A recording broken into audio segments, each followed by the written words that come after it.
Yeah, tough loss versus Coastal this past Thursday to a very good Coastal team. Our kids are giving us everything we asked them to do as far as practice, how we go about our business. It really comes down to winning third down on both sides of the football, third and short on offense and getting off field on third down. And we had a chance to come back and watch the tape and get back to work yesterday. We focused all of our attention on Marshall. We're going to Huntington, West Virginia, versus a very good Marshall football team who Coach Huff has those guys playing at a high level, especially their defense. They're a top 20 defense by every category out there. So that's where we are right now. Our goal is to go 1-0 this week versus Marshall. All right, thank you, Coach. We'll start off with Dan. Dan, please go ahead. Morning, Coach. Morning, Dan. Was there something in particular that Coastal Carolina was doing early in the ball game that sort of slowed your running game down? Yeah, a lot of things. We didn't play very well up front, and there was basically cover zero all night long, and that's why we had some long passes that were converted, and probably should have thrown the ball more, but our goal going to the game was to establish a running game. So again, credit to their defense for shutting down our running game, but we have to do a better job of executing.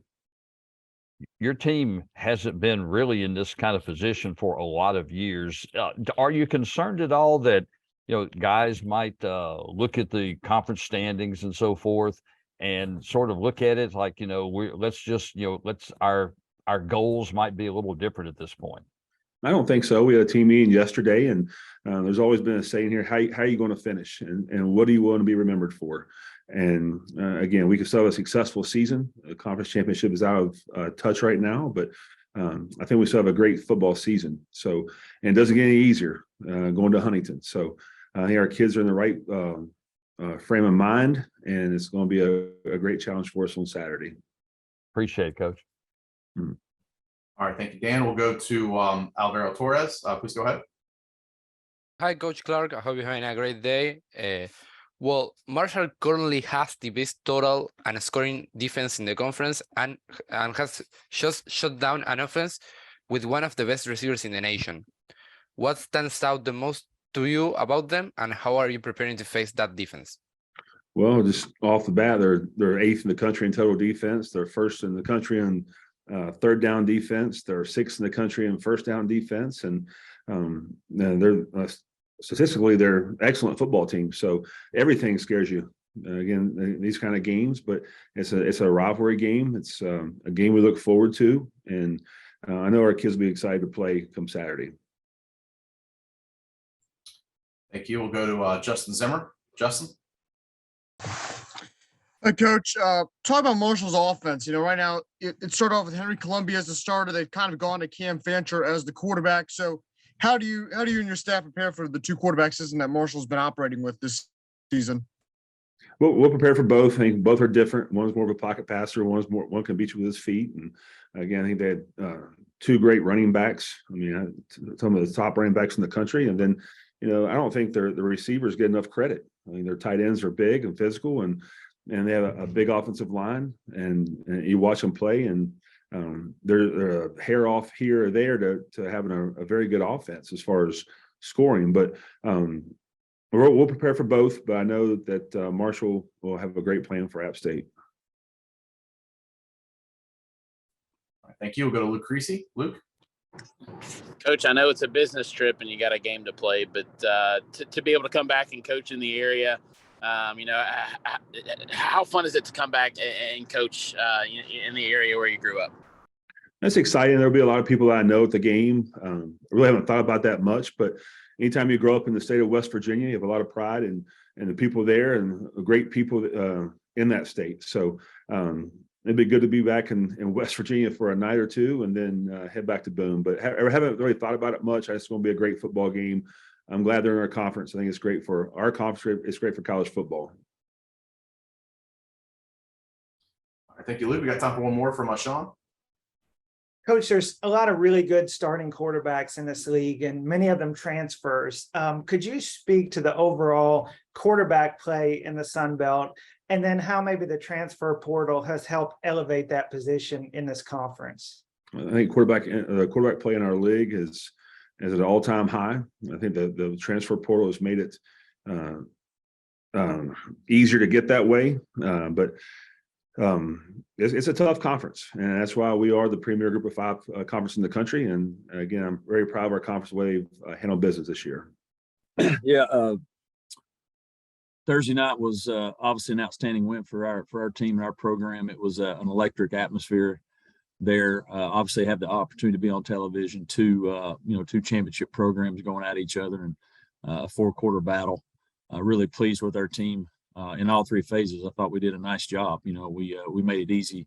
Didn't make it easy there in the 4th quarter. They made a comeback, but for us to be able to get a win, get a victory, move one step closer to the East Division, which was what our goal was, and to be able to accomplish that versus a rival was a great atmosphere. And pleased with how we played, and things that I thought we did really well. And now we got to get at it and play our senior day. We got a lot of seniors that'll be playing at home for the last time, and we got a really good opponent coming in that's was playing well. Obviously, I think they had a little hiccup, Saturday, but they played extremely well, and we know we got another challenge in front of us. All right, thank you. We'll go to Dan. Morning, Coach. Was there anything or a couple things that you were doing early to try to take away Appalachian State's running game? Looked like y'all might have run a lot of cover 0. We loaded up. I think we tried to load up the box. We put our in some and challenge them all week. That I'll say all week, the 4 days we had to, hey, we're gonna lock you up, and we're gonna try to sell out and to stop the run game, and hopefully we're not gonna give up big plays, but we were gonna put them in some one-on-one situations, and I thought they rose to the occasion. They got some on us, obviously, but our corners played well. We put them in some situations where they had to, and when you have a run game as good as they do, you have to sell out for it, and we did. And I think that's why we had success. But then you open up your secondary, but they stepped up the occasion. A lot of your guys have been in this situation before with some success over the last 2 or 3 years.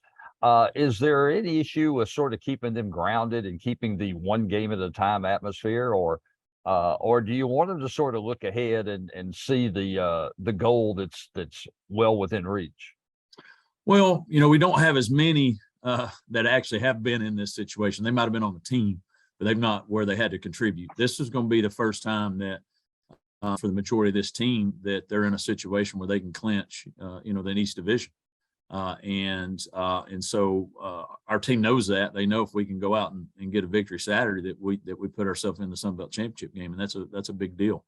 And so, but there's not a lot of experience we can lean on the majority of them. We have some that've done that, but when you don't have the majority, they might be thinking they've already made it, especially if they're reading social media. And so our challenge as coaches, to me, this is the biggest challenge we've had, because you're playing a great opponent, but also you got the outside noise saying, oh, you've already clinched these, you've already clinched these. We've not clinched anything.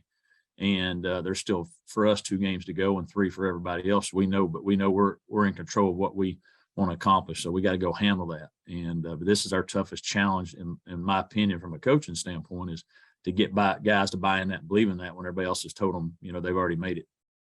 Appreciate it, Coach. Thank you. We'll go to Brandon Dunn. Hey, morning, Coach. How you doing today? Good. How are you? I didn't know you knew how to get on here, Brandon. Well, unfortunately, I'm still trying to learn how to do this. I think you probably know where I'm going with this. Rumors are swirling around that Grayson's injury was a little bit more than we thought it was going to be. What's his status for Saturday? I'm hearing maybe out. Can you elaborate a little bit on that and kind of where his future lies in terms of where the injury is? Well, it was obviously a lower body, something that he's dealt with since whenever he got hurt the first time there. And so it's just, we're taking caution with it. There's everything checked out. So we're just getting his rehab, and we're anticipating that if things, day to day, I'll put day to day on it, but we're anticipating that if things continue to go the way he is, then it should be status quo going forward. So he's not out for the season? Not that I'm aware of, unless you're hearing something from your people that I'm not hearing from my people. No, you know how things go in Myrtle Beach. Everybody talks. Yeah. Thanks, Coach. Thank you. All right, thank you. We'll go to Alvaro Torres. Hi, Coach. I hope you had a great day. Well, after such an important win, how do you keep your players focused on this upcoming game? without looking ahead at a potential division title?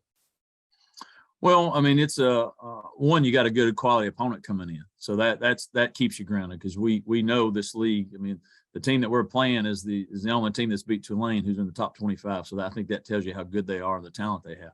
So our players know that when we don't prepare for a game, we get embarrassed. You can look at Old Dominion from that standpoint. So our guys know what it's like when you overlook somebody or when you think that you're just automatically going to win. So I think we'll be locked in. We'll be focused. We'll know what we need to do from that standpoint, but we know we got a great opponent, and the focus will be on us and the things that we have to do to go out and try to obtain another victory. All right, we'll go to Hunter Dawkins. Good morning, Coach. One thing, looking at the games I've been to this year of Southern Miss, they're up and down pretty much most of the season, but defensively, they've been pretty stout most of the season. How are you going to react offensively to trigger their defense? They are. They've been tremendous. They're one of the top in this league, and if you're top in this league, that means you're one of the top in the country. They do a fantastic job defensively, and they've got good players on offense. I know they've had some ups and downs there offensively, but they've been very consistent defensively, and they're all three phases of defense, meaning the front, the front seven, the linebackers, the D-line linebackers, and the secondary. They're very aggressive. I think they do a really good job with their schemes of keeping you off balance, and they do a lot of movement. So we're going to have to do a good job where they get you, if they get you in some, in third down, especially in third and long and type situations, they can really get after you passer wise, and they do a lot of different things. And so for us, if we have to do a great job on first down, I think that's in the time that we've studied, we got to do a great job on first down and take care of all. We can't give them extra opportunities. They cause turnovers, and that gives their offense the opportunity, to get the ball back. So we got to do a good job on first down to be able to move the ball consistently on them, because not a lot of people have been able to do that. Yeah, looking forward to getting back into Sun Belt East play with a lot to play for, coming off a real hard-fought game.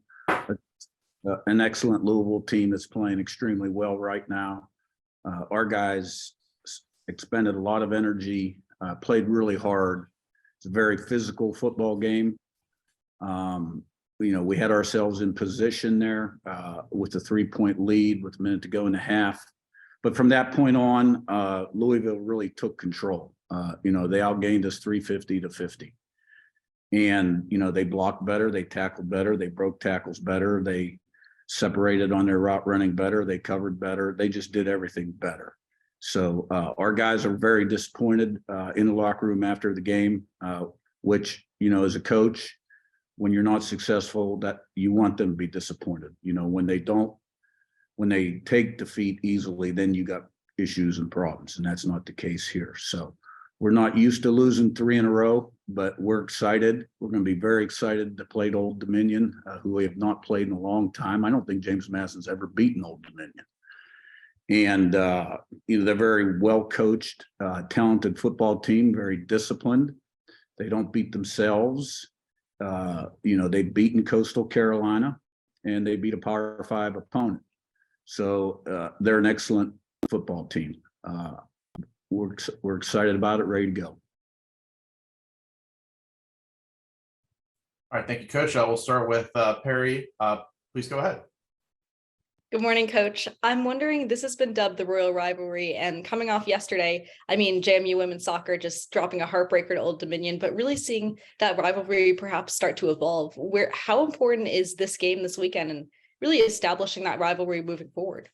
Well, this is an important game because it's the next game. I've never been a part of this rivalry, but I know that people that support our program, care about our program, believe that this is a real big game. And because we're in-state rivals, we compete in recruiting. It is a real big game. And I'm sure it'll be a great rivalry down the road. And this Saturday will be very intense and hard fought. I think the nature of our conference in the Sun Belt East, there are a lot of rivalries. Us and App's a rivalry. Us and Marshall's going to be a rivalry. The two Georgia schools, Coastal. That's what's great about this conference and the makeup of this conference. So but Old Dominion is in state, so there's a lot at stake. Thank you. We'll go to Alvaro Torres. Hi, Coach Cignetti. Thank you for your time, and I hope you're having a great day. Well, you talk about being physical dominated in the second half against Louisville and said that that's part of making the move to the FBS. Do you consider that game as a stepping stone in your decision to the FBS and as something to learn from as a program moving forward? Well, I think this whole season has been a learning experience to a degree, you know, starting off fast like we did when you're at full strength, and then all of a sudden, you know, losing some people and not playing quite as well. But, you know, a lot of the execution is our own doing. It was Saturday night also, you know, they long 71-yard touchdown run. We got a guy in the wrong gap, you know, problems on third down. We drop a couple passes. We miss a read. We take a delay. We don't need to. We have a receiver not block a guy on a perimeter. We get a first down. So they're correctable things. And bottom line is, you know, Saturday night, we didn't play well enough to win. So, but we are excited to get back to Sun Belt play. There's no doubt about it. Got a Noah. Hey, good morning, Coach. When you look back at the film from the game against Louisville, what do you think the biggest problem was kind of in the pass game, not really being able to get that going after you were able to establish a run early in the first half? You know, our problem was on third down. You know, the very first third down play or 3rd and 3 that we throw, you know, guy drops the ball, hits him right in the chest. I mean, we were 3 for 13 on third down. When you break down the third downs that we ran this game with just good execution, nothing out of the ordinary, good execution, we're 9 for 13 on third down. And that's so, you know, that's 6 more conversions. That's a minimum of 18 more plays. That's assuming you're 3 and out the next series. Who knows how many more plays it is? So, you know, the very next third down, we got a guy wide open in the flat. He's uncovered. They busted coverage. And for varying reasons, we're unable to get him the ball. We try to get him the ball, but we can't get him the ball. So we had those kind of things happen. In general, we got to do a little better job of separating outside at receiver than we have the last 2 weeks against man coverage and creating space for ourselves. All right, we got time for one more. Go to Sam.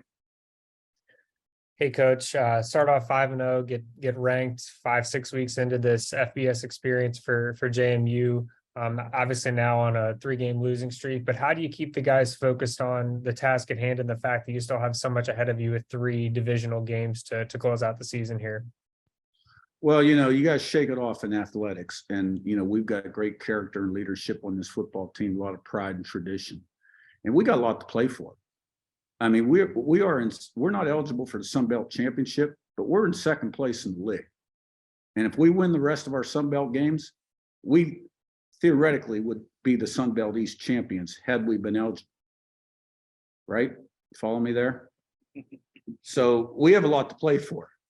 And we have our rival coming up this week. Our guys will be juiced. We'll be ready to go. Thanks, Coach. Oh, we can squeeze in Dan here real quick.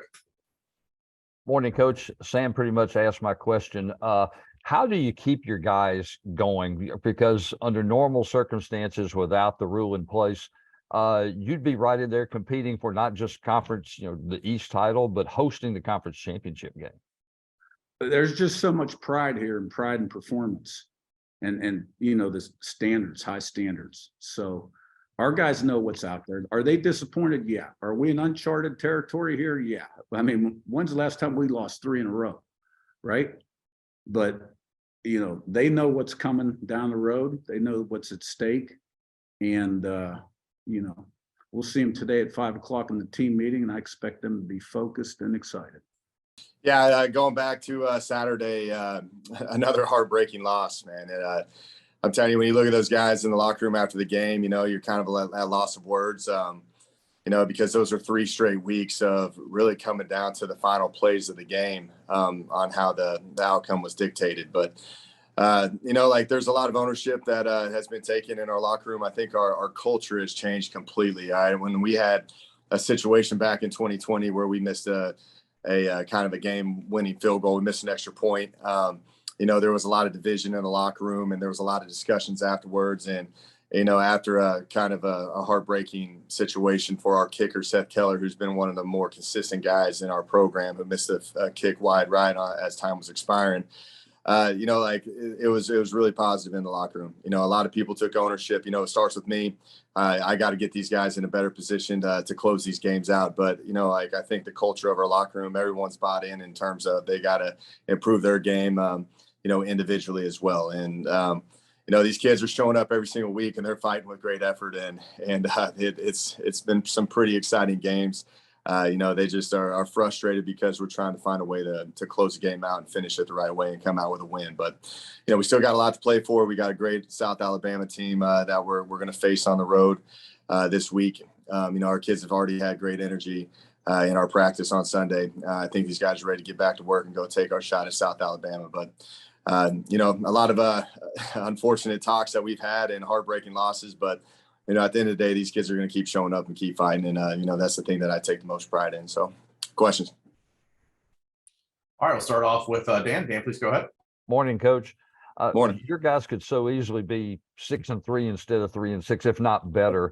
How you could right now you'd be talking bowl games. How hard is it to keep your guys going? Because you have to be telling them that you still have that shot to get to bowl eligibility.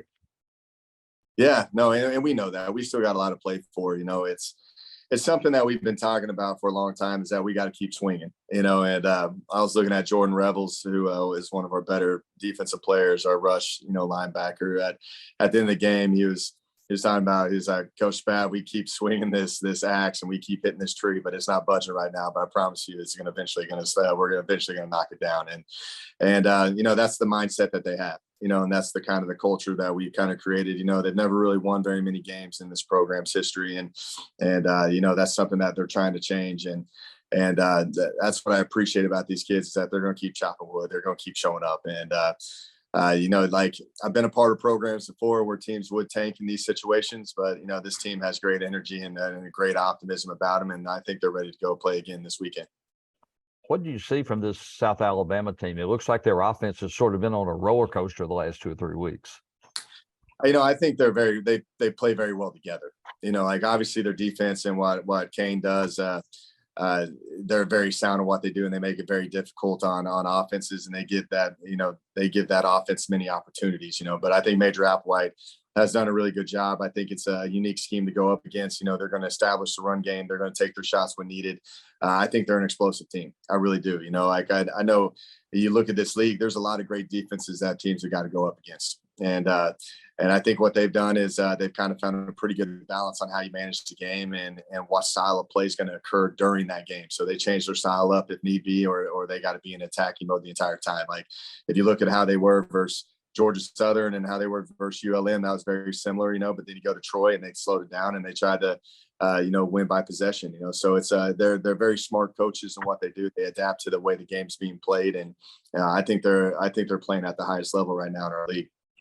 How much of a boost was it to have those 2 really solid drives to start out the ball game Saturday? Yeah, that was something that's been missing. You want to talk about a roller coaster, you can talk about our offense right now. But yeah, we came out and we put an emphasis on that, and they played fast, they played physical, and we ended up, going up 21-0. We played some complimentary football. We took advantage of a turnover to make it 14-0 and had a great return and make it 21-0. And at the end of the day, we can't ever let up. We've got to make sure that we're always scoring points. We're always going to, especially because I believe ULM's got a very explosive offense. I think they're a very talented team. And we kept talking about how it was going to be a 1-possession game, and it ended up being a 1-possession game, and that's the beauty of the Sun Belt. But, it did show signs of our offense, showing a spark of what we're capable of doing. We just got to consistently do it for 4 quarters. Appreciate it, Coach. Thanks, Dan. Go, Sam. Coach, you mentioned the turnovers. Your defense has generated, I think it's 19 on the year, most since 2014 with, 3 games left on the schedule. How has that been a spark for you guys throughout the season? It's kept us in games, where I'm disappointed in, I've never been a big believer in the turnover margin, for instance, we won the turnover margin 4-0. It's more of what you do with the turnovers. And, our defense is doing a great job of getting us the ball back. We had 4 turnovers. We only got 10 points off of those turnovers, like where we need to capitalize more off of that. But I think what Zach's been doing on defense and how disruptive they've been and the spark that they've created for our team, we hope that keeps continuing on these last 3 games this season, because that has kept us in these last 3 games. These have been 1 possession games, and down to like really the final seconds. Those turnovers help us out a lot. Offensively, we need to capitalize more off of those, and that'll make us actually separate and actually win those games. So, really proud of the defense and what they're doing. We just need to keep capitalizing off of what they do. Yeah, obviously a good college football game this last Saturday against South Alabama, where we just fell a couple plays short. Our 8th game in the 4th quarter, 1-score game, credit to South Alabama. I thought they made the plays down the stretch that were the difference.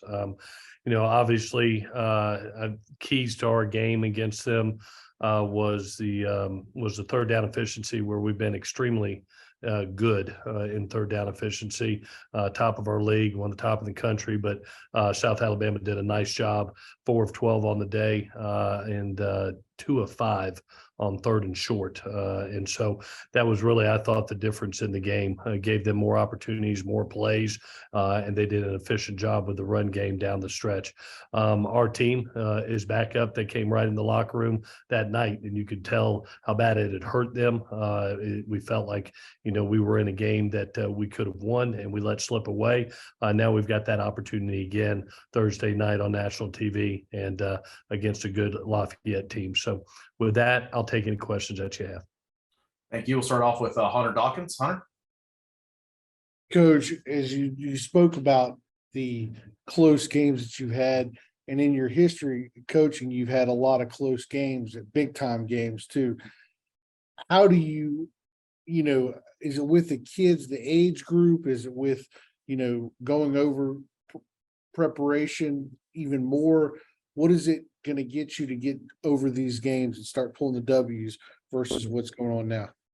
Well, if you remember last year, this is a team that is learning how to be in each and every game, whether it's against a national opponent, a Power 5 opponent, a top 25 opponent, being on the road. They've put themselves in every game. And that was not the case last year. So they've learned how to do that. Now it's about getting over the top. We're 4-4 right now as far as 1-score games in the 4th quarter. And I really think it's more about trying to separate yourself. We had 2 times in that game the other night. It was 21-7. We had the ball to truly get clear separation, and then it was 31-17 late in the 3rd, and had an opportunity to get clear separation and didn't put the hammer down in that. Okay, and you point it out to the kids, you present it to them, and get them to understand that there can't be a lull, there can't be a lax. You have to, in this league, because the teams are so good and so competitive, that you have to keep that hammer down and keep playing highly efficient, well executed football. Thank you. Go to Dan, you have anything else? Okay, we'll go to Shawn.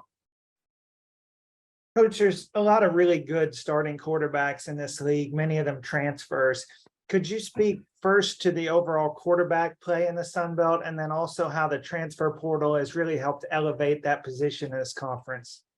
Yeah, definitely. It doesn't matter what level. I'm a quarterback. I played quarterback coach by trade.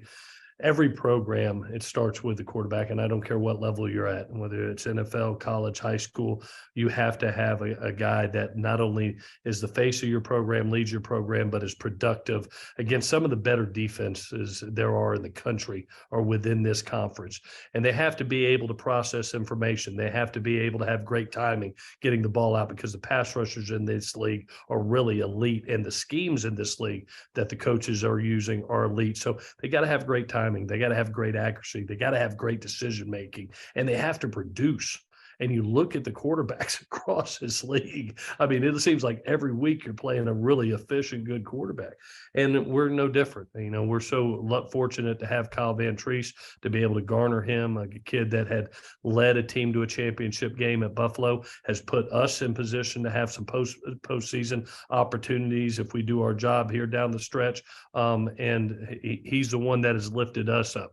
This was a 3-win football team last year that now is 5-4 with 3 games to go, and he's lifted us to a potential of getting to play, postseason. And that's what good quarterbacks do. And so we're very thankful to have Kyle with us. Do you think that's kind of a preference for you moving forward, bringing in a guy at that position who has previous high-level experience, or does it just kind of depend on the year and who's available? It depends on what's in the room, to be honest with you. You hope you can grow. If you watched us at USC, we were able to develop and grow from the ground up, and get them young. We were very, when we came in and going to a new system, we really felt like we needed to retool the room. And so that's why we took 3 quarterbacks. We took Kyle Van Treese, also brought in with that signing class, David Dallas and Zach Roseman, 2 good young quarterbacks. And it's about where their progression is, and how they're growing. Right now, we're in a great situation. We're in a great situation with some young growing up. We'll see where we are at the end of this, but I think it's different based on your situation. If you have guys in the room and you're able to grow them and progress them, great. With us last year, just getting started in year 1, we needed Kyle, and Kyle has really benefited from the system and the development that we do here, and so it was a good fit for both parties.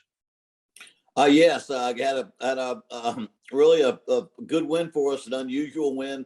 Not one you would write up or expect to win if you did it, but we got behind 21-0 right off the bat, maybe first 10 minutes, first quarter of the game, and had to fight our way back the entire time, and came back within 7 at halftime, but and then had 4 turnovers in the second half, and then won the game at the end when they missed a field goal in the last seconds of the game. So it's one of those that I was so proud of our young men after having, we'd had 4 straight losses after a couple of good wins early on. They came back, played hard, never gave up, and won it at the end. And so good win for our players, good showing of good hard play for 4 quarters, but we made enough mistakes not to win that game. Thank you. Well, I'll start with Dan. Dan, you're on mute. Morning, Coach. Good morning. How big was the touchdown that y'all were able to score right before the half? Gosh, that was huge because it took a real positive attitude into the locker room. Kids were up. They tried to stop the clock to get a score, go to their 1-minute offense. We were able to hold them and by saving the clock, they gave us more time. I think we got the ball back with 24 seconds or 40 seconds, right around there.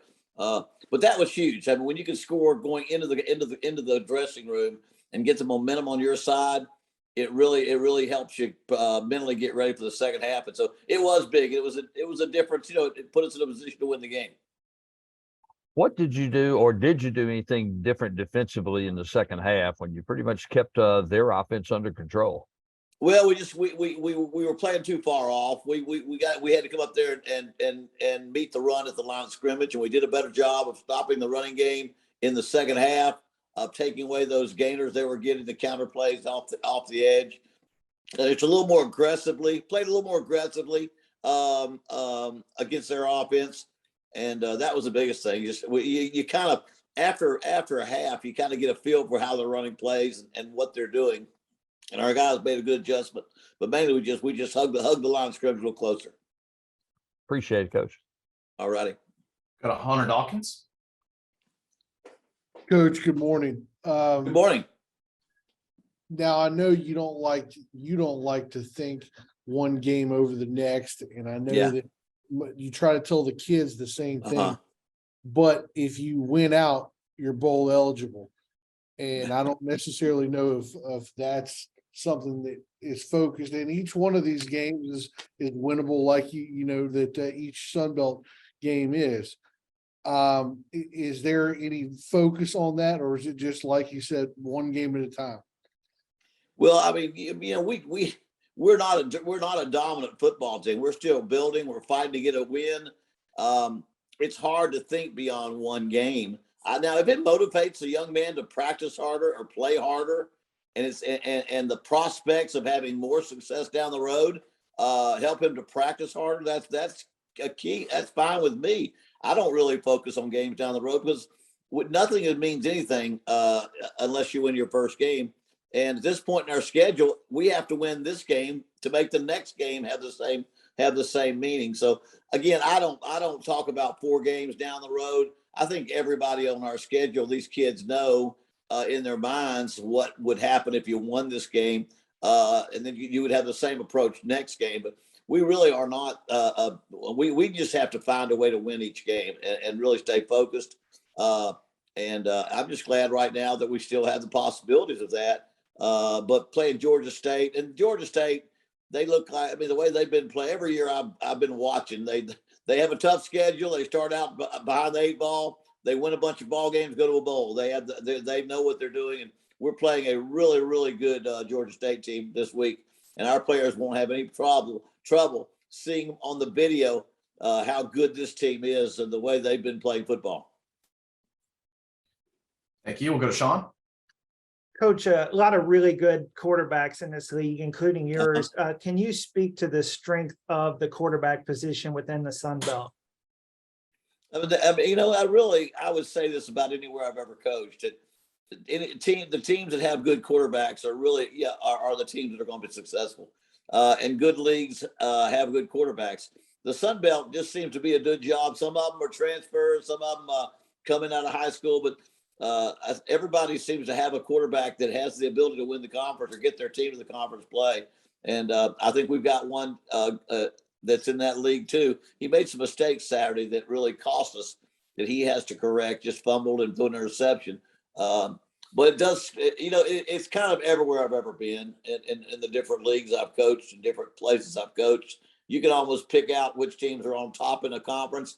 They've got a quarterback that knows how to lead them to victory. Not necessarily an NFL quarterback. That's not nearly as important, I think, in a group of 5 as it is in a Power 5 to have a guy of NFL caliber. But he must be a winner. He must have a leader, a winner who can throw and run probably, but let's at least do one of them very, very well.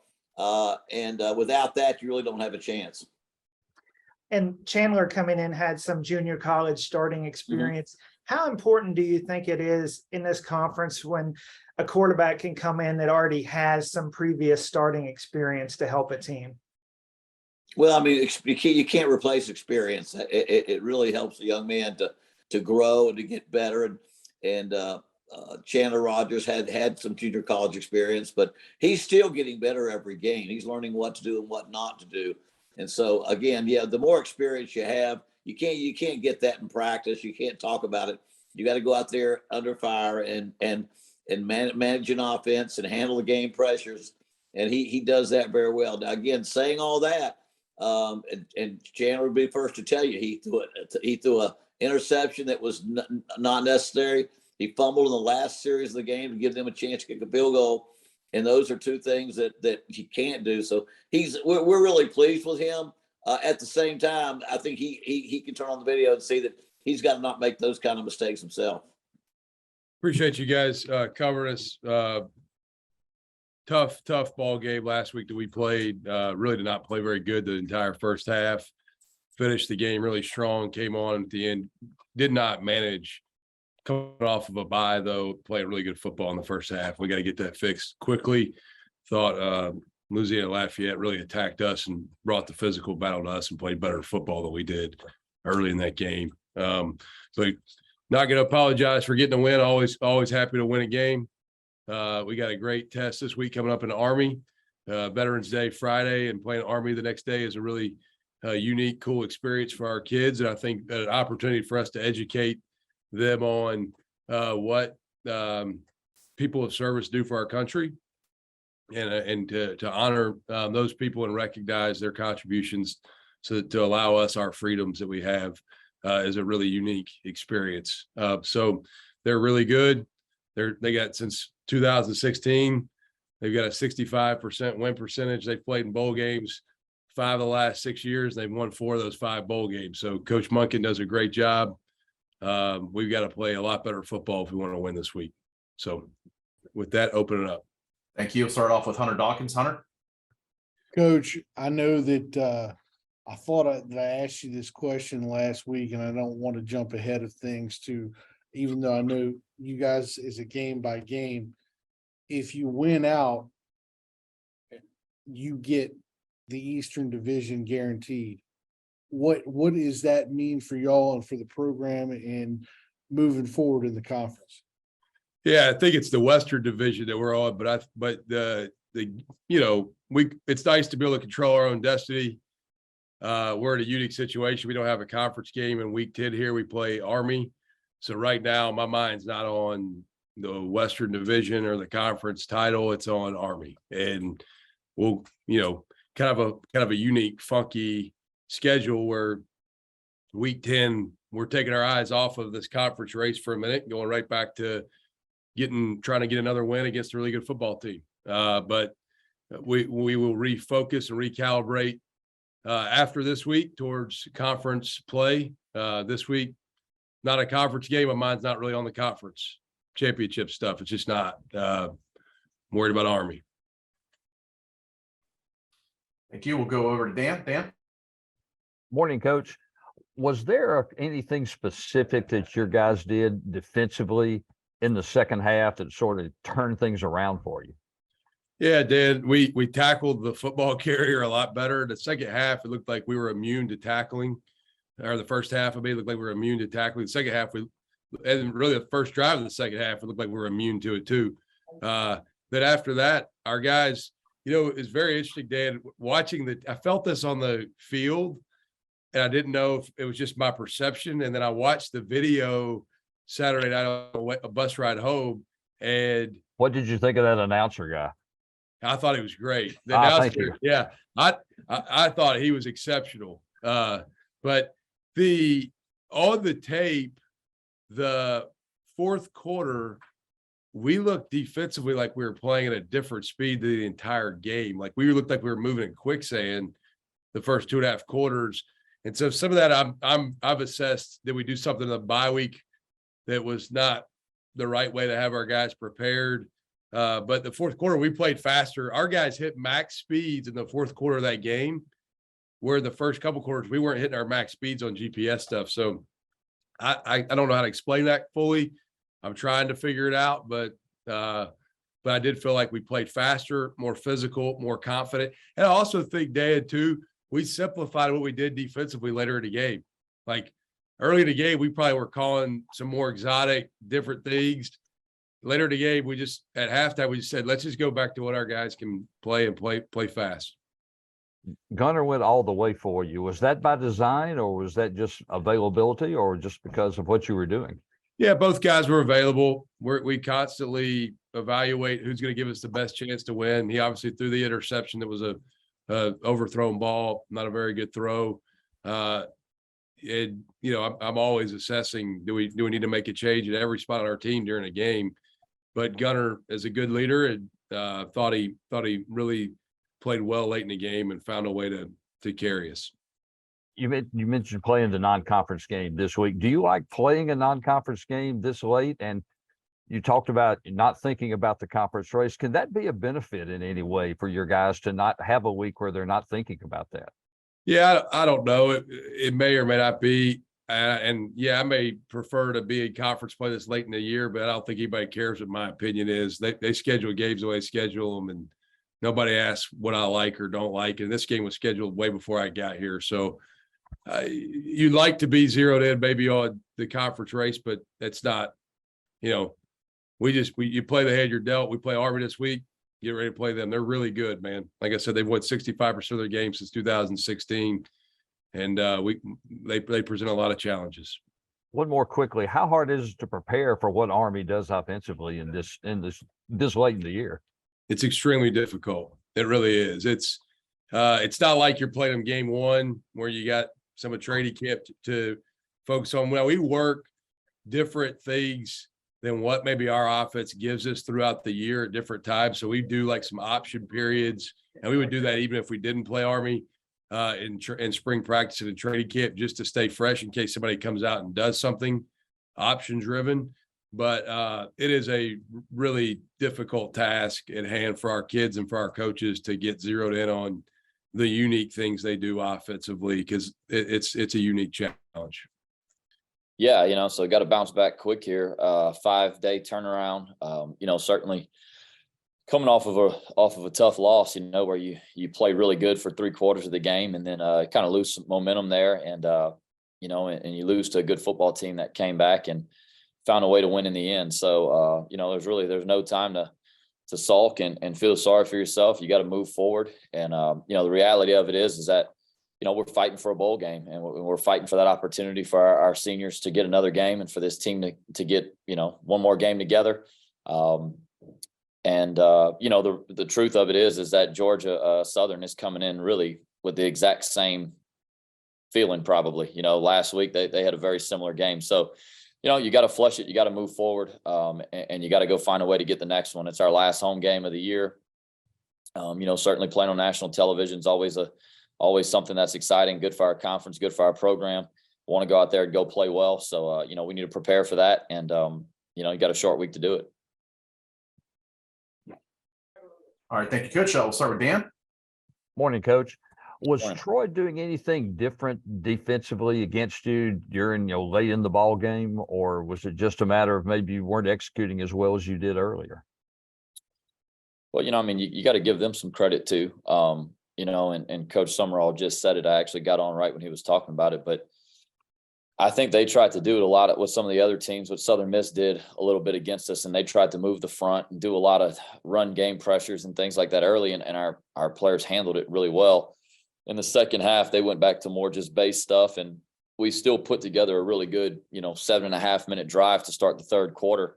And in the fourth quarter, they out executed us. At the point of attack, we lost some critical, sometimes double teams that you got to have. And we weren't able to prolong some drives, when our defense really needed us to, and that's the thing is, you can talk all you want about it, but everybody's got a part in winning and losing football games. And for us offensively, we got to execute down the stretch, and in the fourth quarter, a lot of the same schemes, same things that we had. They did make a nice adjustment to one of the plays that we ran a couple of times already.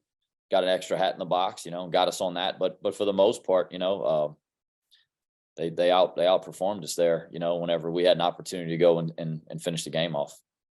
Did those first 2.5 quarters sort of show what you had hoped to see offensively? Sorry about that. Going against one of the best defensive teams in the league. Yeah, we were down 2 starters on the offensive line, so going into it, you're sitting there saying, all right, guys, we got to calculate an attitude about how we're going to approach this thing, and are we going to have excuses, or we're going to go out there and we're going to, strap it up and go get it done. And, for really for 3 quarters there offensively, you were really pleased with the way that you played the game. I thought up front, we did a really good job in the run game. We ran off the football. We did a great job with the IDs. Our backs, I think, are really starting to figure it out. They're getting their shoulders square. They're knowing when to hit it, when to get vertical. They're finishing runs really well. The first 3 quarters of the game offensively, you felt great about the way that you did it against a really, really good defense. But there's no consolation prizes. You get the results you want or you don't. You're in the win column or you're not. So for us, you got to build off the things that you did well. You got to make that carry over and continue on for you moving forward. But at the end of the day, it's it's just like I said, it's just there's not a whole lot that you really feel good about, whenever you don't find a way to finish. Watching Georgia Southern's game, it looked like it was almost like a replay of your game. What do they do that presents challenges for you with their offense? I think they've done a phenomenal job. Of completely flipping, their offense from what they've been traditionally to what they're doing now, and getting players that can go in there and go play in that offense really effectively. That's hard to do. I don't have my depth chart in front of me, but I believe they've got 4 of the 5 starters back on the O-line from last year. That's always huge. It doesn't matter what scheme you're running. Guys that have played a lot of ball, their running backs still have that old school Georgia Southern mentality. They hit it now. They play physical, and, they present so many problems with them spreading the ball around that they're going to get a light box, and those guys hit it and they finish runs. Defensively, they're really, really multiple. On the back end, they mix up the front as well, but they're really multiple on the back end. It's not like you can say, all right, well, in this situation, this is what they play. This is how they do it. You really, you got to try to build some things that have answers for multiple looks on the back end and in the run game as well. So, I think the fact that they're multiple, I think does provide some problems on the back end. They have a lot of guys back that have played quite a bit. Their two ends have played a whole bunch of ball for them over there in the secondary, number 6, 13. I mean, those guys seem like they've been there forever. So, they've got some guys that have played a lot for them, and and they're playing well right now. And, they've done a lot of good things this year against some good teams, and their offense, I think, has really done a great job of kind of setting the tone, and their defense really has gotten stops for the most part when they need to. Certainly last week was one that I'm sure they feel like we do. They want to get it back, but they have a good, really good group. Appreciate it, Coach. Yep. And we got time for one more from Shawn. Coach, there's a lot of really good starting quarterbacks in this conference. Many of them are transfers. Could you speak to, first, the overall quarterback play in this league, and second, how the transfer portal has helped elevate that position in the Sun Belt? Well, I think today's offense is it's if you don't have a trigger man, it's not going to work. Nobody's good enough to just line up out there and just run the football and have a guy that can manage the game. You got to be great on defense. You got to be great on the O-line. You got to be great at running back. And it's hard to do that. The league is too competitive all the way around. You're not going to have that much of an advantage. So, every quarterback, every single play, right? They're deciding on which way the run goes. They're deciding, do I pull it? Do I throw it? Who do I throw it to? Who am I reading? So, the quarterback play in this league's been really good. You take Troy's quarterback, for against us Saturday night, the guy did a really good job. He scrambled and made some plays down the field. He made some plays with his legs. I thought he did a great job throwing the football. He had one overthrow. The ball it was a good decision. He missed the throw. It was a tip ball that was high. And he didn't put the ball in jeopardy. Our guy does the same thing for us. He makes really good decisions. He takes care of the football. He's athletic enough to get out there and make some plays with his legs. He's tough. The transfer portal, I think, has really kind of changed the game a little bit. And quarterback position is probably, it's the biggest one, right? You got one quarterback, and you're going to constantly have guys that are in the portal that they're not happy where they're at. They're maybe behind a guy that's got 2-3 years left, and they don't see it's not happening fast enough for them, or, whatever the case may be. But this whole thing that you just go in the transfer portal and take one, that's not, there's a lot of them that don't go in there and go do well, because you got to take the right one. And that's always the issue, especially with the new rules that are out now. You take the wrong ones out of there and you've got problems. You're married to them, and that's the reality of what the transfer portal is kind of coming to. So I think you have to be smart when you take one out of there. You got to do your homework as much as you possibly can. But the portal doesn't really work that way. It's not, the good ones don't have very long. So you gotta do the best you can as fast as you can. I think it makes it really difficult. But it's helped. Our guys should transfer from a couple of years back. So, there's a lot of opportunities to get good players out of there. You just got to make sure you get the right ones. Yeah, coming off a really tough loss, man, to Georgia State. Like I said, coming into it last week, they're really playing at a high level right now. They've won 4 of their last 5, and boy, they really took it to us. Credit to Coach Elliott and his crew. They really got after us and dominated us from start to finish. We did not play very well, and they played awesome. They had pretty much everything to do with the way we played, and we got a tough one this week, playing what has been the big dog in this conference for some time. Coastal Carolina, they've won 11 games over the last 2 years. They're 8-1 right now. They've got a phenomenal quarterback. Coach Chadwell does a great job. I've known him for a long time, all the way back to our Gulf South Conference days. Got great respect for them and what they've built. And Sun Belt Conference football, man, is tough every week. We continue to build our program. We're a lot better than we were last year. And we've got to keep going every day. So with that, I'll open it up. All right, thank you. We'll start with Scott Watkins. Scott, please go ahead. Hey, Coach, how you doing? Good. I have a couple of quick quarterback questions for you, if that's okay. One, I know it's early in the week and you still have the big day tomorrow, but what's kind of the outlook of that position after Saturday's game? Yeah, we've not played very well at quarterback all year. We're one of the few teams in this league that doesn't have an established quarterback. We are getting, we're working to improve that area. But it's obviously a position that we have to work around to win. We're going to continue to coach those kids and try to find ways to win, doing the things that they can do well, and keep getting better and keep recruiting. You alluded to it. What's the value and what's the balance in developing a young quarterback versus getting into the portal every couple of years and getting an experienced quarterback? Well, I think, recruiting is what you got to do every day. And we signed 2 really good young quarterbacks since we've been here in our 2 recruiting classes. We have gone after some portal quarterbacks, some high-end guys that we didn't get. Like Mike Desormeaux just said, I heard him say, you can't, it's not a magic wand. You don't just go into the portal and just get a quarterback and he's good. Most of the quarterbacks that are in the portal are not very good. That's why they're in the portal, because they weren't very good where they were at. So, we'll evaluate our recruiting pool every year. If we can get in the portal and get one that's going to be a really good player and help our team, we'll do it like we do at every position. And, if we can't, we'll keep recruiting and developing the young guys we've got. And right now we're in game 10 of the season. So we've got to coach what we've got and continue to use what we've got right now. Thank you, Coach. Scott, go to Hunter Dawkins. Coach, I know that you talked about the trenches, the game that you guys did not perform well in the trenches. How do you develop going into this week against going to be the East Division champion? How do you develop your guys in the trenches for this short week?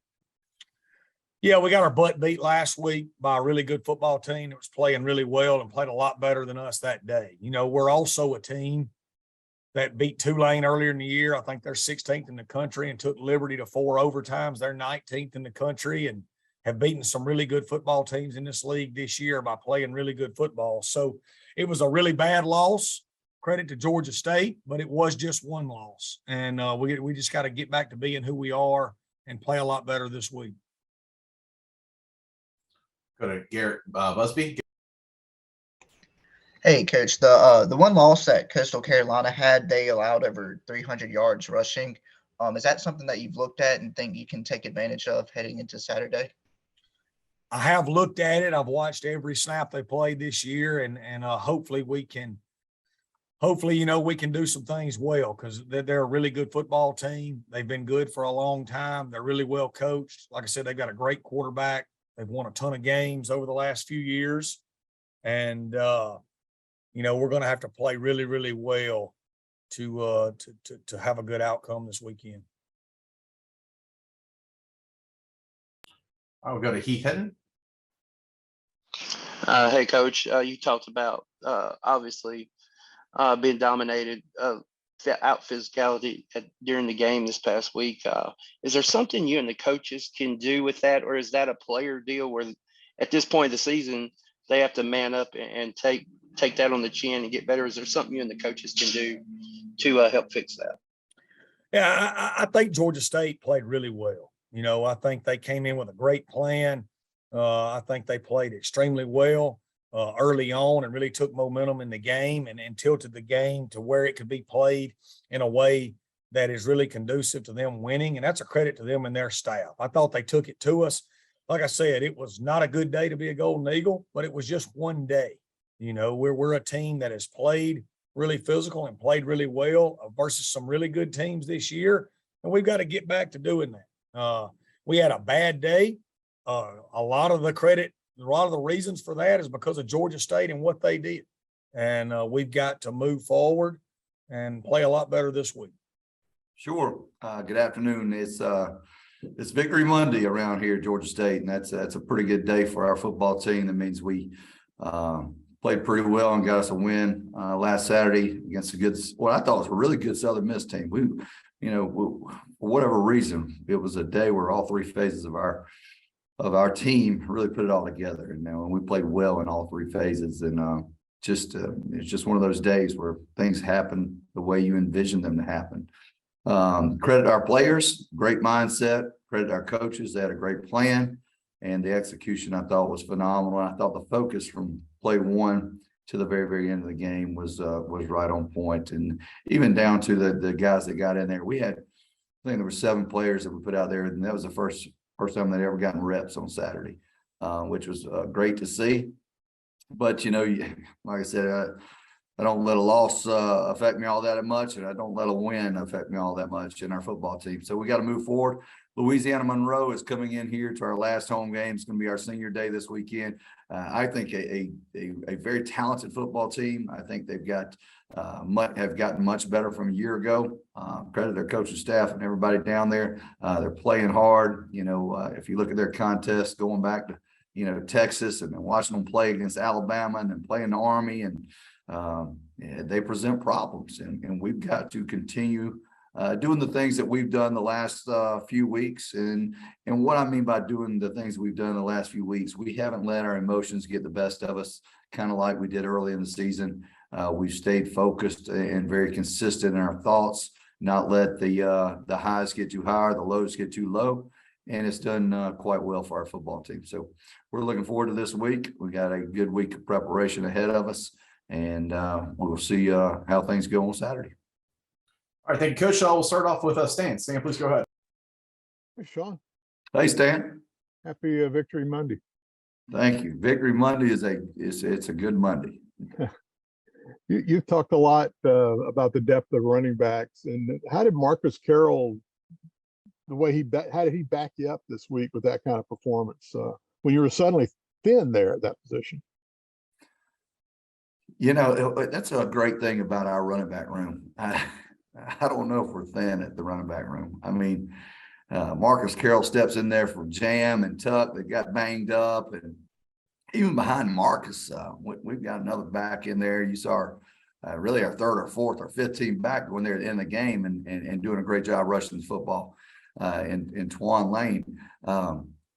Marcus did a phenomenal job. I don't know if you remember, but Marcus was our MVP of the spring. And we had held out those older guys, because they've gotten so many reps. But Marcus was the MVP of the spring.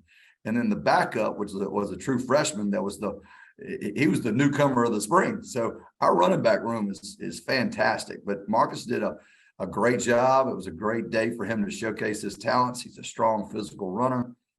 He did put the ball on the ground one time. I told him I probably had to chop his hands off if that happened again. But it's just great to see those backs. And I told him in our team meeting today, and we've got really, really good backs, but what we have is a very, very consistent offensive line performance. What we do is not something that's just rocket science. I think we're very consistent in our thoughts and our actions in our run game. And that way they can handle a lot of stuff, and our offensive line does a really nice job and presents the holes and the openings for our backs to run in. If I was a running back out there in this day and age, I'd be like, hey, let me sign up and go to Georgia State. Let me go get behind those guys. But no, to answer your question, Marcus did a phenomenal job. He just walked by the office and threw up his hand, gave me a big grin. He's like, have a great day, coach. And I was like, yep, there goes a man that just had him a hell of a Saturday. Thanks. All right, we'll go over to Brady. Brady. Hey, Coach. Hey, Brady. The first one I wanted to ask back to last Saturday, Tony McRae, playing in his home state, made a couple plays on special teams, forced a fumble, down to punt late in the game. As a guy who's a freshman, maybe his only snaps are on special teams. What tangibly can that do for a guy down the line when you remember he was making those plays on special teams? That's phenomenal. He was our special teams player of the week. Cover skills, everything he did in our special teams right there, caused a fumble that we recovered. Listen, it doesn't matter where you play or how you play it. If you get on that field, you better have the purpose and you better have the mindset that you're going to make a difference, because you're not always going to be that gunner on punt team. You're going to be that starting corner on that defense. I mean, I love Tony. Tony's got a great attitude. I talked to him all week about going back to the SIP, and we laugh all week long. But he showed out down there and played really well. And I guess after the App State game, you were looking for a response from your defense, and they probably responded with the two best games they've played this season. I feel like mission accomplished as far as getting back on track with the defense. What do you think has led to that at the core of it? Well, that I'll be honest with you. When we got kind of handled there in the second half against Appalachian State, that probably, there's a lot of things that hurt me, and that really struck me. I mean, I like to think that we're a physical football team, and that night on that side of the ball and everywhere on that second half, we weren't very physical. So we lined up and we put our pads on, and inside went from about 6 minutes to about 12 minutes, and those plays went from about 20 plays to about 25s, and we were full tackle and we were downhill, and I ran the same play over and over and over and over and over again. And we were making sure we were getting the fits and the stops and the physicalness from the offensive line, the backs, the tight ends, the defensive line, the linebackers, and our fitting secondary defenders, where they understood that what it would take to stop that type of run game, we were going to have to play physical. And we're going to do it. We're going to line up, and guess what's coming in inside? It's the same plays.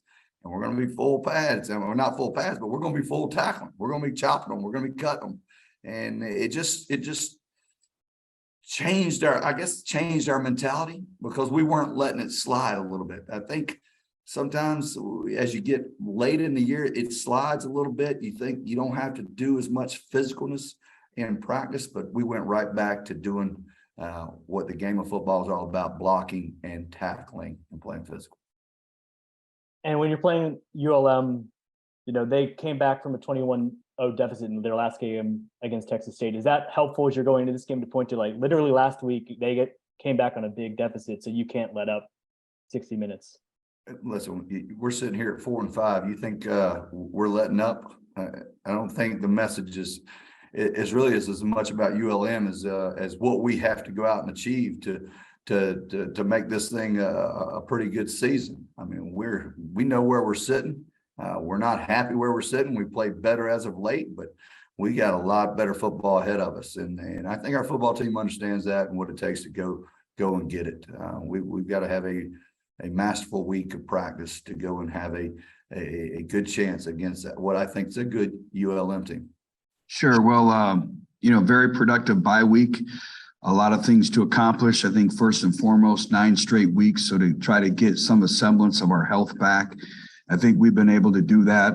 We'll have a lot of game time decisions, midweek decisions on who will be available to play for us. But again, went back to the physicality, the demands of practice, work on our tackling. Obviously, we always know, the recruiting aspect of it all, but liked our players' approach. Now the next phase of growing and elevating our maturity as a football team is now getting back into an in-season routine, our game plan, our preparation, all that. But I thought last week served so many purposes, and probably had the most unique experience I've ever had in my life. And not to bore anyone, but was out recruiting in Arkansas on Friday, and went to a couple high school games. And I get done with the first game, in my car. I'm getting ready to go to the next one.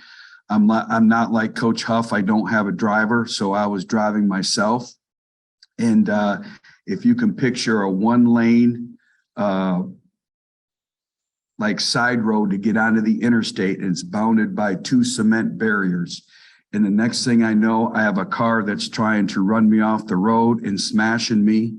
And I look up and I'm in the middle of a high-speed police pursuit chase, however you want to deem it.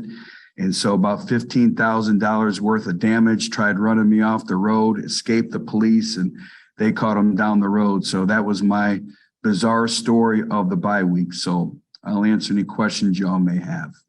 Okay, well, we can do football or police chases. So again, if you have a question, raise your hand. We'll start off with Shawn. Shawn, please go ahead. Coach, there's a lot of really good starting quarterbacks in this conference, and many of them are transfers. Could you speak first about the overall quarterback play in this league? And then secondly, about how the transfer portal has helped elevate that position in the Sun Belt. Well, you're exactly right.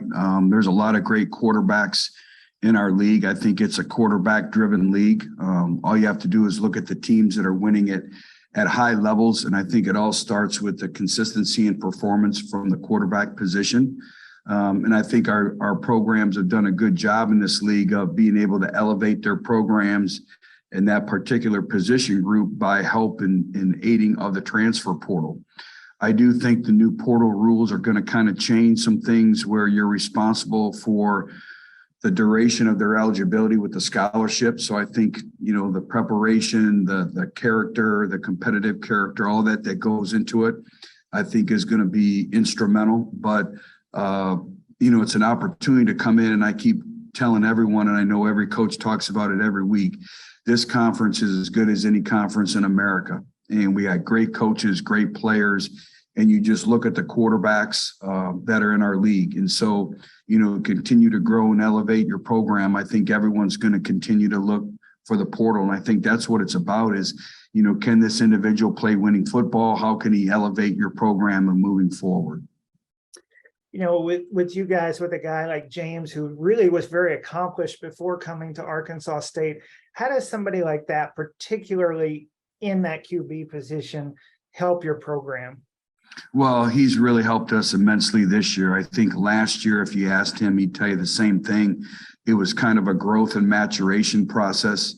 I think really understanding the dynamics of Arkansas State, I think really truly understanding the dynamics of the Sun Belt Conference.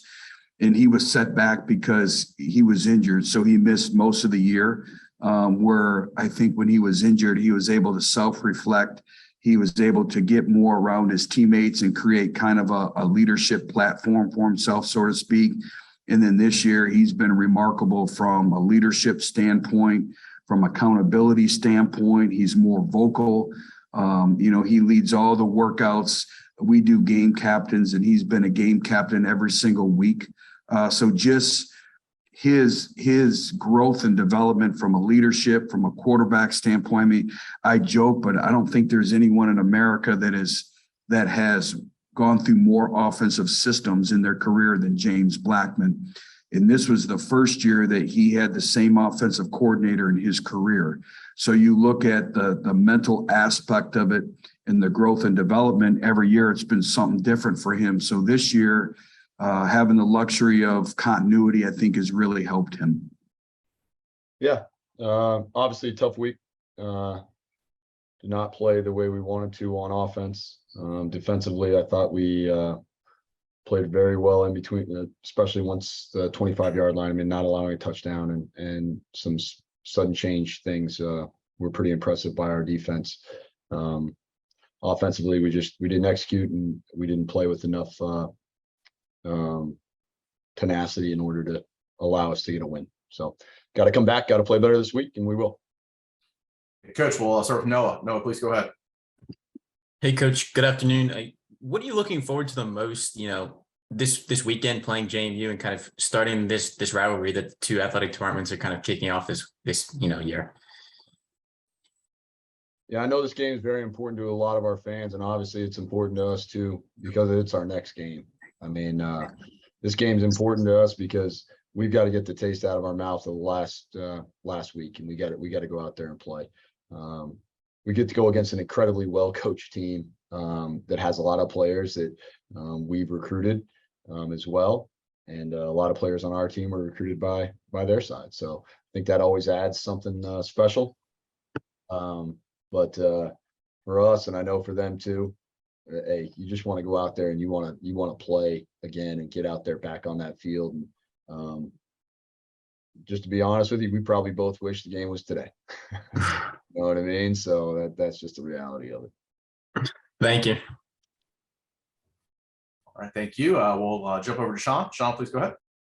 Coach, there's a lot of really good quarterbacks within the Sun Belt. Just it's your first year with ODU in the Sun Belt. How would you assess the quarterback play within the league? I think the quarterback play has been excellent. There's a lot of very talented guys who do it a bunch of different ways. There's some guys in this league who are dual threat. There's some guys in this league that are almost primarily runners. There's some guys in this league that really execute the RPO game well. There's some guys in this league that are drop back passers and can make it happen that way. I think it speaks to not only the talent level of quarterback, but also the talent level of the people coaching them, that there's so many different types of quarterbacks being successful in this league. And when you look at our defenses and what they do against people outside of this league, I think it really tells you how good these quarterbacks are, because if you look at what our defense have done, the defenses in this league have done to people outside this league, they've played some pretty stout defense and done some pretty impressive things. A lot of the quarterbacks in this conference that are starting right now are transfers. You're an exception to that. What do you like about a quarterback who kind of comes up through your system to get that starting spot? Well, I mean, I can only speak to Hayden and Hayden, I like his toughness. I like in terms of his mental toughness of being able to go through quarterback competitions and win that battle. His toughness of being able to overcome, some plays not going his way. And then the thing that I'm always going to point to with him is just how prepared he is, and how hard he works. There's very few people in the game of football that prepare the way he does. And so makes me just respect him so much more every time I watch him go out there and play, just because of that. I'll go to Sam. Sam, please go ahead. Hey, Coach, I feel like we talk about him every week, but Jason Henderson, what a year he's having. I think he's 17 tackles off the Sun Belt record for a single season. Can you talk about what he's meant to your defense and to your team as a whole this year? Yeah, I mean, obviously he continues to be productive each and every week. He's played with great effort, which is, if you go back and you watch some of his tackles, some of them are right there at the line of scrimmage because he's where he's supposed to be and doing those sort of things. And yet other ones are because he played with just tremendous effort and made a great play sideline to sideline or down the field. So he's been able to combine both. And I think that it's been a pretty special year for him. But I do think that something needs to be said about those defensive linemen up front, because they've done a nice job of getting the ball to go where it's supposed to go. And he's been there to make the play every time. So, I think our defensive line and Coach Vic have done a tremendous job of those guys playing well as well. But obviously Coach Seiler has got, Jason playing at a high level, and Jason's, ability to prepare himself is second to none. Yeah. Again, appreciate you guys being here. Appreciate all you do for not only Marshall, but for the Sun Belt. Again, another phenomenal opponent coming in, conference opponent coming in to the Joan this weekend in App State. A lot of respect for Coach Clark and what those guys do. Had a chance to spend some time with him. Obviously, we played last year, so got a chance to spend a little time with him. Really appreciative of, his character and what he's done, not only to help me transition into the conference, but what he does with his team. A lot of respect for those guys. Huge weekend for us, not only for the opponent, another opportunity here in November for us to play together as a team, but this game is the memorial or the honoring, of the 75 individuals that died in the plane crash this weekend. We call it our 75 game. So it'll be a lot of things surrounding that game and the memorial and the honoring of those who lost their lives, years ago to allow us to be able to continue to play this game. So big weekend, really excited. Looking forward to the opportunity. Thank you, Coach. We'll start off with Luke Creasy. Luke? Coach, when you look at the past couple years against App State, those have been some exciting matchups. Are you kind of expecting kind of the same competitive balance that you've seen in years past there? Yeah, I think, whenever you have a program, like App State that has a culture of winning, you're always going to have competitive matchups, because regardless of the players that are in the program at that time, the culture is always going to produce that competitive character, can produce that competitive spirit, that enthusiasm that they play with, the toughness they play with. So year in and year out, I expect to be in battles, and that's what culture is all about. I think we have a little bit of that here at Marshall, hopefully teams, understand it's going to be a battle. The execution is, based on the game plan and the players executing it, but the energy, the passion, and how you play the game, that says culture. And I think, App State's got a great culture. They've won there for a long time. Obviously, even when Coach Clark was a player to, coaching, new coaches, turnover, the culture has been the same. So I think, again, we got to be prepared for an unbelievable battle of culture, compared or on top of an unbelievable battle of X's and O's and execution. All right, thank you. We'll go over to Shawn. Shawn, please go ahead. Coach, a lot of really good starting quarterbacks in this league. Can you assess the overall quarterback play within the Sun Belt from your perspective? Yeah, I think obviously the quarterbacks who have had tenure, when you look at, the guys who've played multiple years, they're a lot more consistent than the newer guys. That doesn't mean they're better or worse, but you look at overall consistency. I think, again, the guys that have had tenure in this league with their program, with their team, with their coach, with their system, you see a lot more consistency. Obviously, App's got a quarterback that has that kind of tenure. So you see a little bit more consistency, you see a little bit more leadership, you see a little bit more, consistent play and decision-making. Obviously there's some guys that are new that are playing well, but you can just tell the difference. It's different when you have a guy that's been in your program multiple years, and what he's able to do just from an experience standpoint, not necessarily experience playing, but experience in this conference, experience with the system, with the defenses that you go against, with the environments you go into. And I think in this transfer portal world, you could probably lean to that same thought, across the country. The quarterbacks in this country that have been somewhere and have tenure probably are a little more consistent. Obviously, there's a lot more that goes into it, but just looking at that perspective alone is probably a huge point. And you mentioned transfers. I was going to ask, how beneficial is it when you bring in a guy at the quarterback position who has had high level experience elsewhere? Yeah, I think, experience is obviously the mother of all learning. And I think anytime you can get it or anytime you have it, it gives you a chance to be successful. So, you can kind of anticipate some of the ebbs and flows, of a season when you have an experience and you've been somewhere as a quarterback and you've played and you've won games and lost games and came back to practice and, you've had 2-minute drives, you had 4-minute drives, you had situations where you had to make a decision, throw it away or check it down. I think what it allows you to do, it allows you to kind of put a little bit more on that person. Not necessarily from a, more plays, but just a more of a management of the game. When you kind of explain to him what you're trying to get done with certain plays or certain formations, the experience level helps. We have that with Henry, some of the things that we're trying to do, he understands. Cam is still learning some of those things. So I definitely think it helps. Go to Dan. Dan, please go ahead. Morning, Coach, or I guess Morning, afternoon now, Coach. Yeah. What do you like about your defense right now? Is there one of the 3 levels or anything that you're really excited about the way they're playing?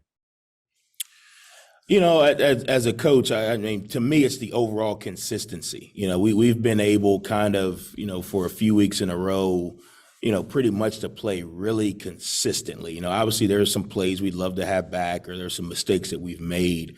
But consistency over time is probably the thing that I'm most proud of. It's really, really hard to go out week in and week out and play at a really high level. It's really hard to do. And that's what our defense has been able to do. I think part of it is the players' buy-in and the players' commitment to the process and what we're asking them to do from a preparation standpoint each week.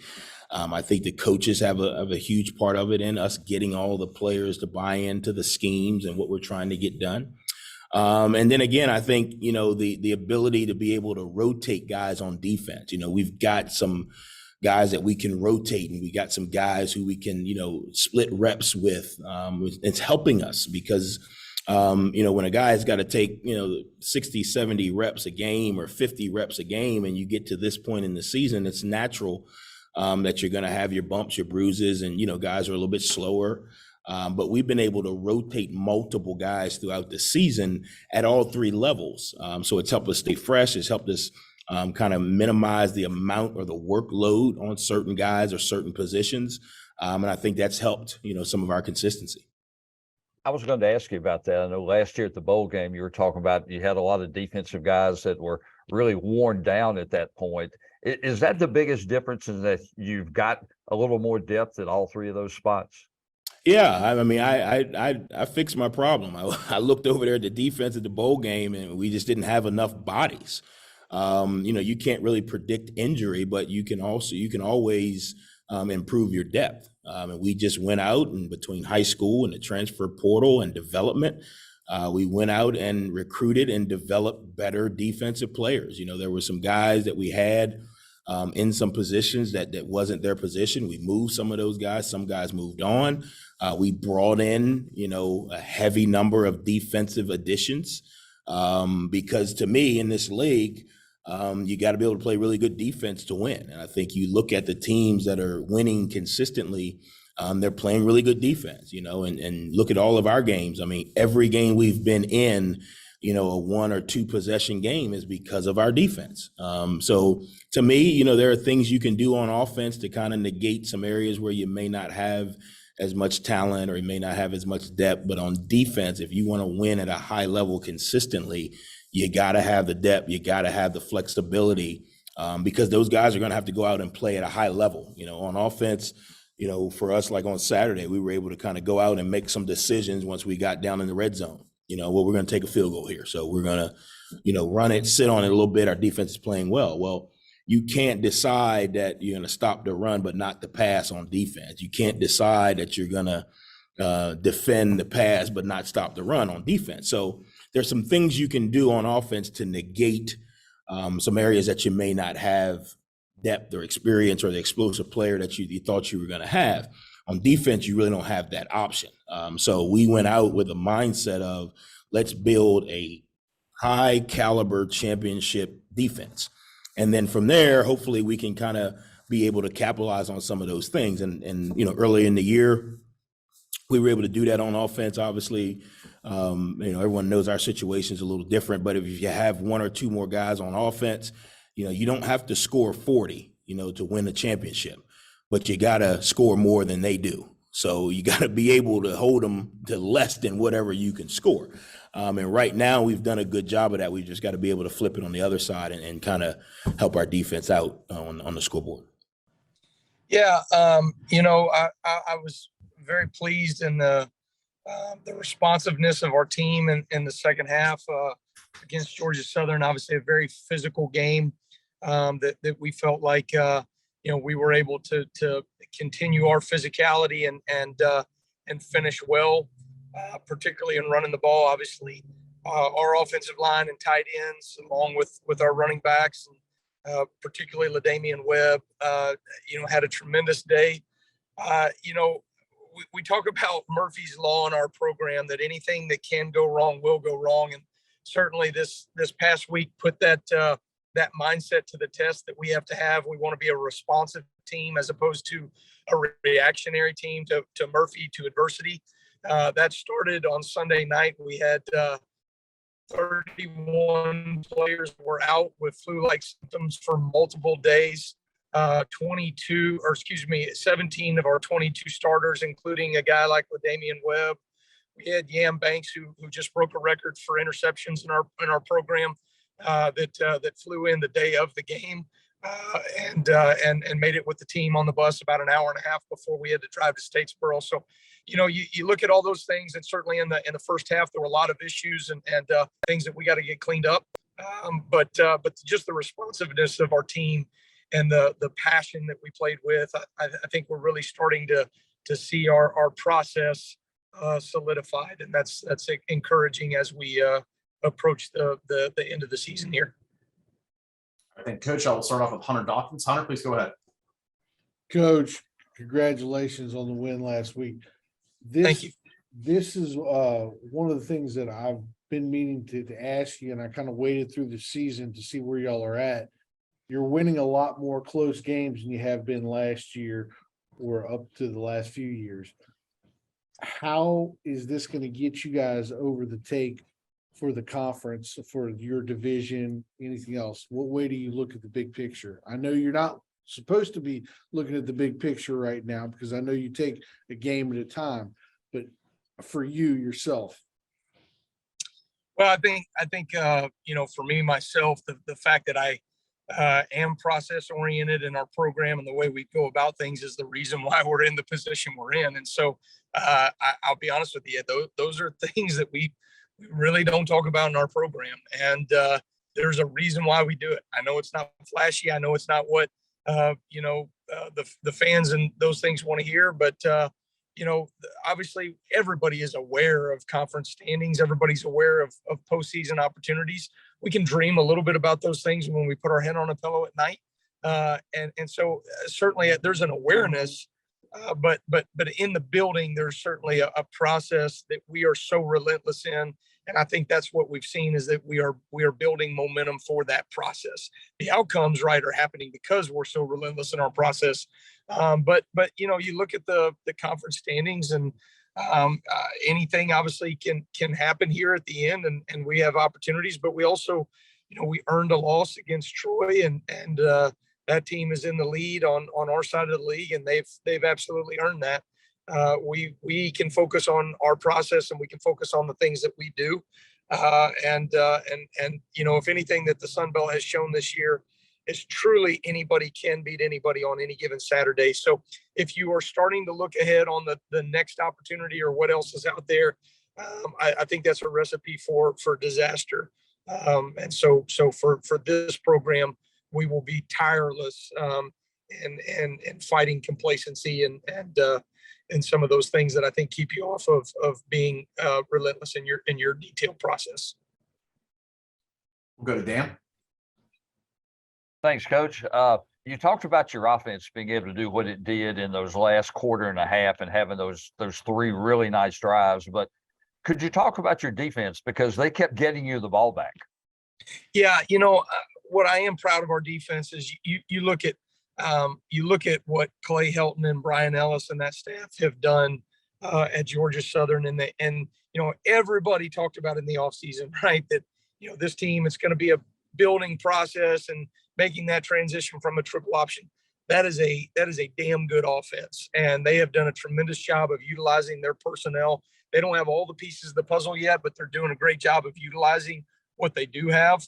And I've seen games where defenses just get overwhelmed by the momentum that the offense created for themselves early, and they're never able to recover. For our defense in the second half, we went for 200 yards rushing in the second half, but we also held them to minus 10 yards rushing in the second half. And so you look at that, I think that's probably one of the key stats of the game. We also said situationally, we wanted to be dominant. We were dominating on third downs.